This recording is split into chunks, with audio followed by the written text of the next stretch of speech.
Hello there! By the mid-1980s, it was clear that the management of the BBC hated Doctor Who and wanted it gone. The show had peaked in the 1970s with Tom Baker's GOAT status version of the Doctor, but his replacement, Peter Davison, could never quite manage to hit those heights. And his replacement, Colin Baker, hampered by schedule changes and budget, seemed to sink the show even further. I'm sure that it was only the Doctor's companion, Perry, that kept the show going. Never before was Dad so interested in a kids' TV show. So it was that the show was cancelled in 1985, only to regenerate in 1987 with yet another new Doctor. Who the devil are you? I'm the Doctor. My first Doctor really was Peter Davison, so I have a lot of nostalgia for that Doctor. I found Colin Baker's version to be rather exciting and some of his stories were really rather good, but I look back now and it was those last 3 years of the classic Doctor Who that I actually remember quite well. And if I'm being honest, Sylvester McCoy's Doctor is probably my favourite.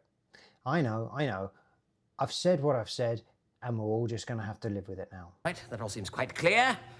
Just 3 small points. Where am I? Who am I? And who are you? Okay, the beginning of his run could have been a little bit better.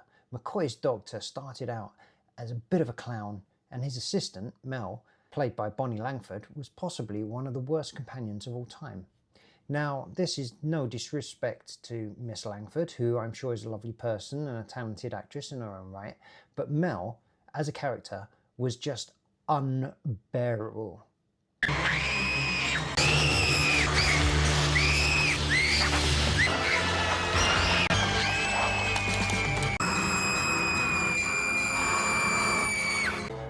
Hold on. I need a breather. Put together with the Doctor that's like to do pratfalls and play the spoons,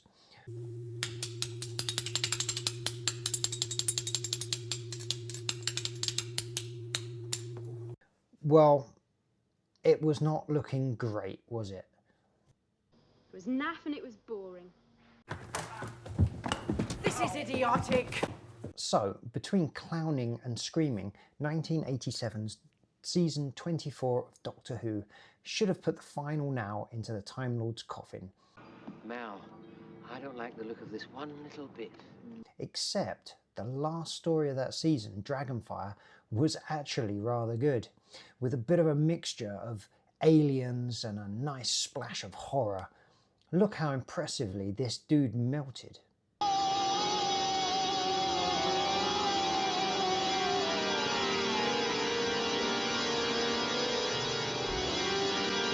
Anyway, it was that episode that introduced us to one of, if not the greatest companion of the show's 25-year run, Sophie Aldred's Ace! Oh, Ace! Oh, brilliant! Ace is a teenager who, while making explosives in her bedroom, accidentally creates a time storm and gets transported from a hometown in Perivale in North London to the planet of Iceworld. Ace later reveals to Mel that she didn't have a very happy home life in Perivale. I haven't got no mum and dad. I've never had no mum and dad and I don't want no mum and dad. It's just me, all right? Sorry. So she saw Iceworld as an escape, settled in and got herself a job as a waitress. And now she busies herself in her spare time making homemade explosives. Well, everyone needs a hobby, I guess. Oh, this sounds brilliant. Ace also reveals to Mel that Ace isn't actually her real name. Who would have guessed? My real name's Dorothy. She rebels against her work. But I've never been so insulted. Bet you've never had a milkshake tipped over your head before, neither. Helps the Doctor and Mel. Do you feel like arguing with a can of deodorant that registers 9 on the Richter scale? Run! And at the end of the episode, leaves with the Doctor. Well, do you fancy a quick trip round the 12 galaxies and then back to Perivale in time for tea? Ace! Mel. I suppose it's time I should be going. Oh. See you again in 40 years, Mel, in the new Who era. Oh, no way.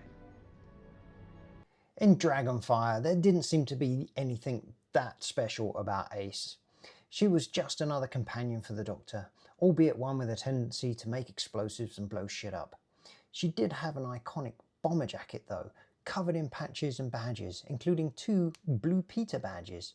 These were actually Sophie Aldred's own badges, but it is fun to wonder how exactly the character of Ace managed to get 2 of these most coveted Blue Peter badges. Well, the Daleks may have been eliminated from Doctor Who, but they certainly aren't eliminated from the Blue Peter studio. Over the next 2 seasons, Ace would actually have a story arc, with season 25 giving hints to her being more than your average companion, and in season 26 she becomes quite the main character. Her and the Doctor develop a sort of father-daughter relationship, but there's always a hint of her backstory and that she's being manipulated by unseen forces. I also love the way that she would refer to the Doctor as Professor. I'm not the Professor, I'm the Doctor. It was such a cool little character trait. And so, season 24 seemed to be one of the worst seasons of Doctor Who ever. So no one really expected season 25 to turn out to be any good. But oh boy were we wrong there. The Doctor would be back, and he would be more mysterious and serious this time. Teenage boys would fall in love with Ace, and what else? Oh yeah, the Daleks were back.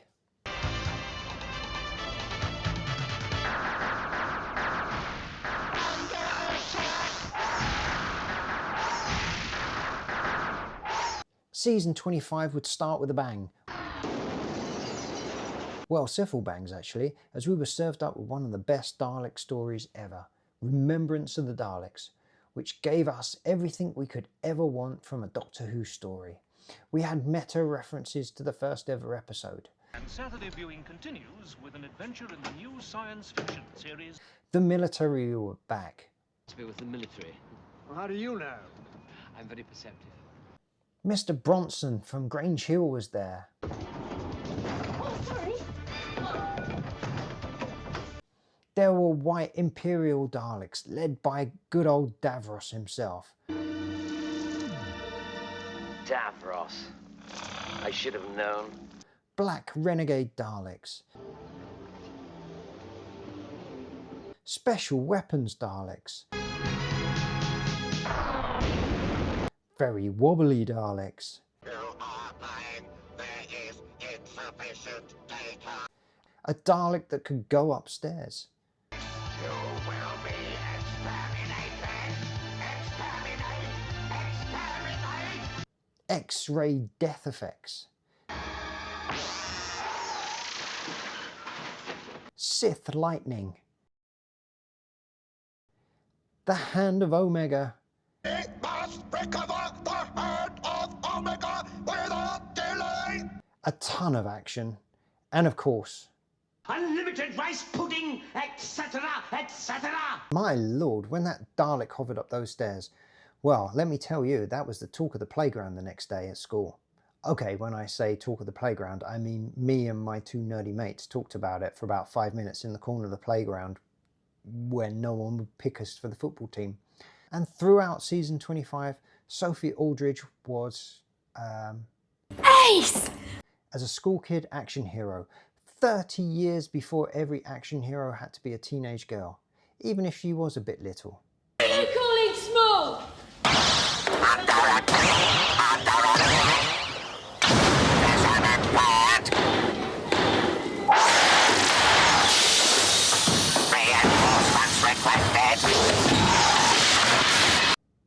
In this season, Ace went on to destroy a Dalek with an RPG. You destroyed it. I aim for the eyepiece. Flame grilled the Candyman in Happiness Patrol. Big Ace! Open the oven door! Wipe out a bunch of Cybermen in Silver Nemesis.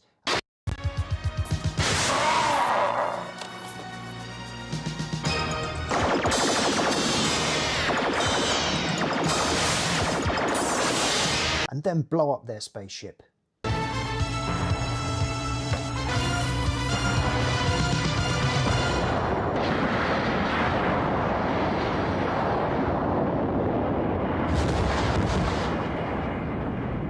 Wicked. The last story of season 25 is a personal favourite and absolutely scared the living piss out of me as a kid. The greatest show in the galaxy pits the Doctor against a circus full of robotic clowns. I've never liked clowns. I could not agree more. We knew we were in for a good story because even Ace was a little bit scared this time. I'm not scared of anything. And that didn't stop her from attacking a robot with a spade. I've got it! It's a great story, and McCoy gets to roll his R's in a way that only he could do. Gods of Ragnarok. Oh, and there was a girl that turned into a werewolf, just in case the sodding clowns didn't give you enough nightmares. What a place to choose. Classic era of Doctor Who ended with season 26.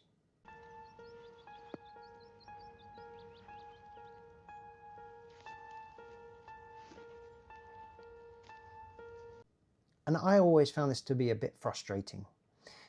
To me, it was a great season. The Doctor got a slight little makeover in 1989, trading his white coat for a dark brown one. Whether this was to reflect the darker feel to the last season or just because keeping a white coat clean while Ace was busy blowing everything up around him was becoming too difficult. Slow down!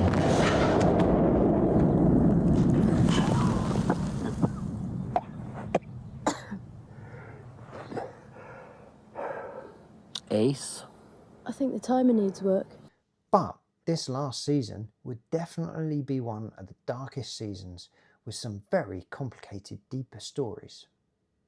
Kicking off with Battleground, which saw the Doctor and Ace land on Earth 2 years after Ace's future, so only to be thrown into an Arthurian battle involving Morgana and her space knights.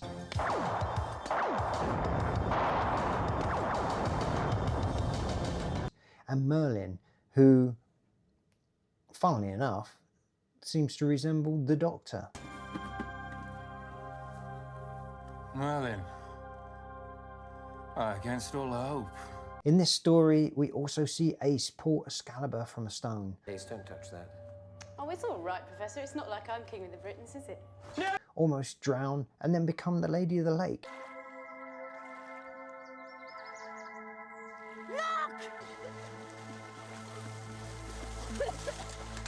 What are you doing in the lake? Drowning. Here you can be King of England. She also releases one of the worst special effects ever committed to camera. Ace, I think it's time for Plan B. Oh no, not the spoons again. But all is forgiven with the revealing of the Destroyer, one of the best ever creature effects on Doctor Who. You shall be given over to the Destroyer.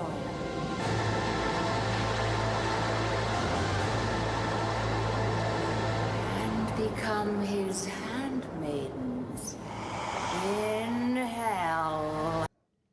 It also gave it a fitting send-off to the Brigadier. You stupid, stubborn, thick-headed numbskull! You're supposed to die in bed. I could have handled it. Your job. Nonsense, Doctor. This must be. The next story, Ghostlight, was one of my personal favourites, as it combines a lot of my personal favourite things. It's a spooky house, overcomplicated story, character development, and a general weirdness that leaves you baffled and totally lost by what's going on. It's like some kind of bizarre dream. Absolutely love it. The Doctor and Ace land in a Victorian house in the 1800s, and weirdness prevails. 2 weeks out of Zanzibar, I must find Redvers. Tell me what else you found. Nothing. Describe it. It's all right. I'm a doctor. Yes, there was light. A bright light? Burning bright in the heart of the interior. It burnt through my eyes into my mind. It had blazing, radiant wings. Right, but let's put the weirdness to one side, or try to. The main thing that happens in this episode that's very important, given Ace's character, is that she has told the Doctor that she once burnt a house down that she thought was evil, and she doesn't realise it until later, but this house that they're in is actually that house, but 100 years in the past. Falling down last time I saw it in 1983. You tricked me! This is Perivale! And the Doctor has taken her there to see if he can find the source of that evil that caused her to burn the house down. Remind me what it was that you sensed when you entered this deserted house. An aura of intense evil? This shows the Doctor has darkness to his character. He seems to be 3 steps ahead of all the other characters and makes you wonder if you can actually trust him, as he seems to be manipulating Ace and other characters around him. But don't you want to know what happened here? No! This spooky Hammer horror story would be the first of an arc centered around Ace, rounding out her backstory and making her slightly more vulnerable. The second to last ever story of the classic Doctor Who era was The Curse of Fenric, and it is the one story in the McCoy era that truly freaked me out and gave me nightmares as a kid. Just getting in ahead of the greatest show in the galaxy. Now, what could be worse than clowns, you ask? How about horrific sodding sea vampires and a little bit of demon possession?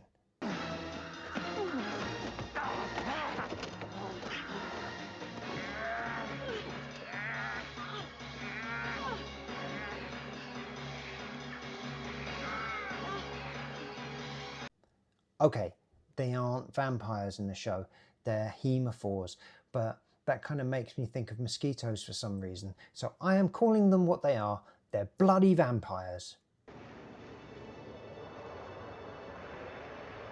Vampires are just superstition. Why? We have black hearts. We were lost on the day we were born. No! Stop! What's happened to you? What are you doing? Now you let me know in the comments below what you think. Vampires or hemophores?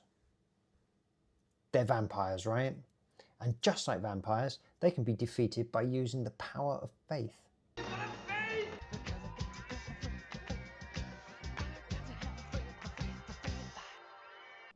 This story reveals that it was Fenric who sent Ace to Iceworld and has been manipulating her for all this time.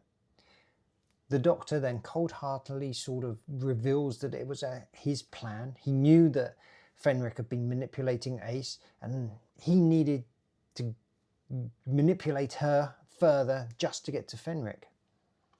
Ever since Iceworld, where you first met the girl. I knew.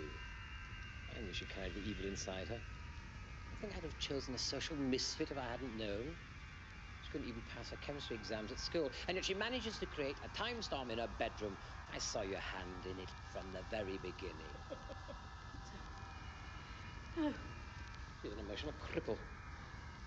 I wouldn't waste my time on her unless I had to use her somehow. No! Shocking. But has the Doctor really been manipulating and using Ace all this time? Of course not. Well, sort of.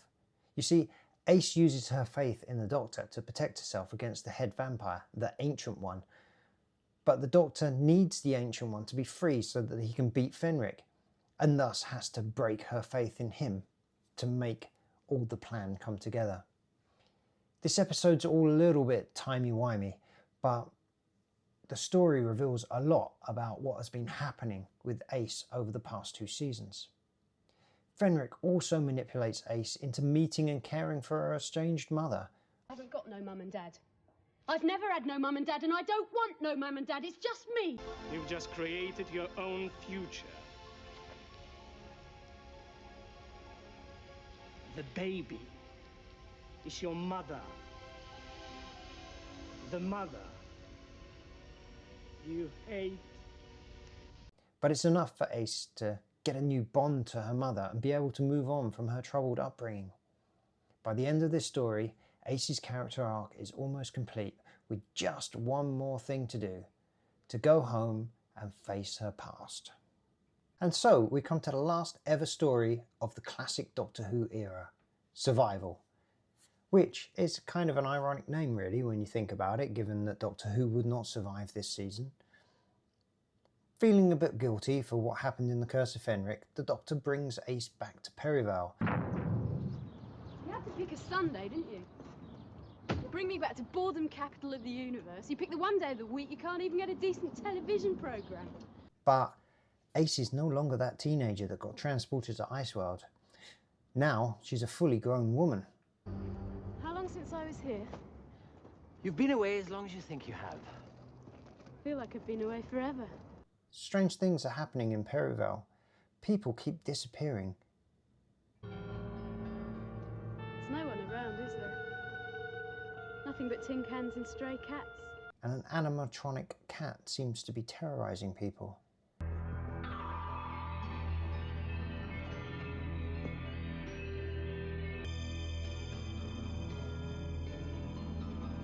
It turns out that missing people have been transported to a desert planet of the cheetah people, where if you stay too long, you will also turn into a cat. Ace finds a bunch of her old friends that have been transported to the planet and, being a badass, becomes their leader and finds the Doctor.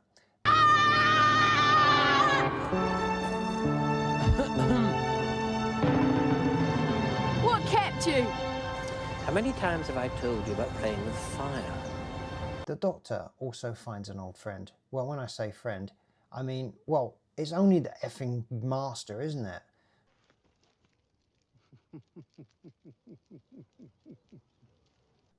Anyway, some weirdness ensues, something about violence destroying the planet, and after a bit of silliness, all of a sudden, we're done. The end of Doctor Who. Oh,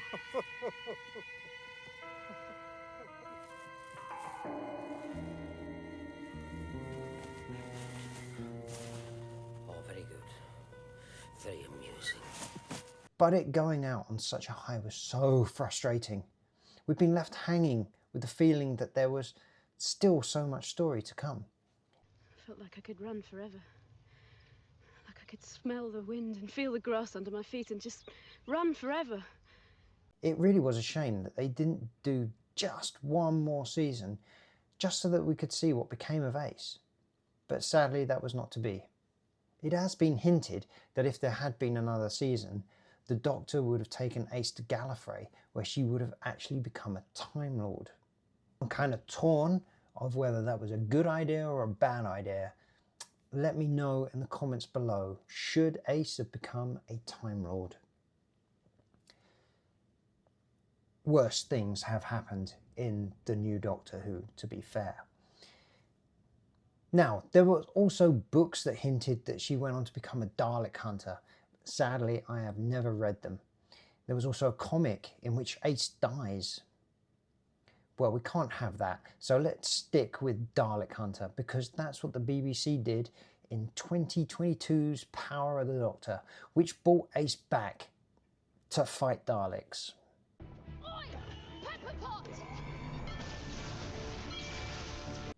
So, to me, the last few seasons of the classic Doctor Who era were Ace!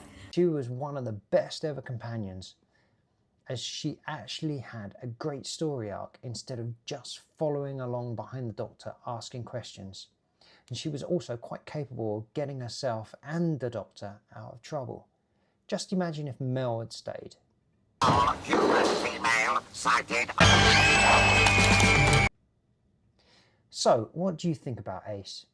Am I right? Was she one of the greatest companions? Or do you know of another? What do you think about McCoy's Doctor? Let me know in the comments below. Don't forget to like, share and subscribe. I'll see you on the next one. There are worlds out there where the sky's burning, where the sea's asleep and the rivers dream. People made of smoke and cities made of song. Some of there's danger, some of there's injustice, and somewhere else the tea's getting cold. Come on, Ace, we've got work to do.